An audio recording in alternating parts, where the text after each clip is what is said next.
பாதுகாப்பான கற்றல் சூழலை நமது அரசு உருவாக்கி வருகிறது.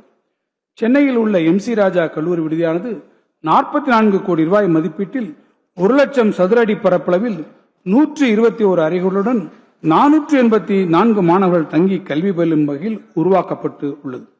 ஆதி திராவிடர் மற்றும் பழங்குடியின மாணவர்களுக்கு உலகளாவிய கல்வி வாய்ப்புகளை அளித்திட இந்த அரசு உறுதி பூண்டுள்ளது.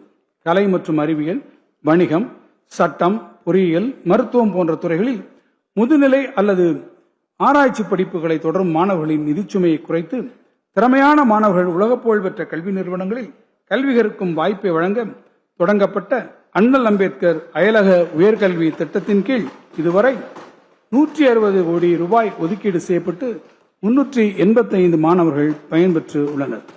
ஆதி திராவிடர் மற்றும் பழங்குடியினரை தொழில் முனைவோராக உயர்த்துவதற்கு ஆதி திராவிடர் மற்றும் பழங்குடியினருக்கான முதலமைச்சரின் சமூக பொருளாதார மேம்பாட்டு திட்டம் CM Arise செயல்படுத்தப்படுகிறது.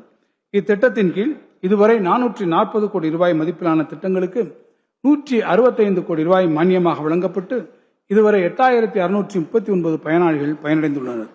அண்ணல் அம்பேத்கர் தொழில்கள் முன்னோடிகள் திட்டத்தின் கீழ் 4948 ஆதி திராவிடர் மற்றும் பழங்குடியினர் தொழில் முனைவோருக்கு 420 கோடி ரூபாய் மானியம் வழங்கப்பட்டு உள்ளது. தூய்மை பணியில் ஈடுபடுவோருக்கு 23 கோடி ரூபாய் மதிப்பீட்டில் 1112 வீடுகள் இதுவரை வழங்கப்பட்டுள்ளதுடன் மேலும் 30,000 வீடுகள் வழங்க நடவடிக்கைகள் மேற்கொள்ளப்பட்டு வருகின்றன.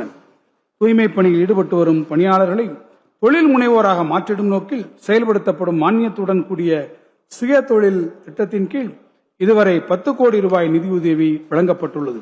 இந்தியாவிலேயே முதன்முறையாக தமிழ்நாட்டில் 214 கோடி ரூபாய் மதிப்பீட்டில் 1,29,689 தூய்மை பணியாளர்களுக்கு உணவு வழங்கும் திட்டம் மாண்புமிகு முதலமைச்சர் அவர்களால் தொடங்கப்பட்டுள்ளது.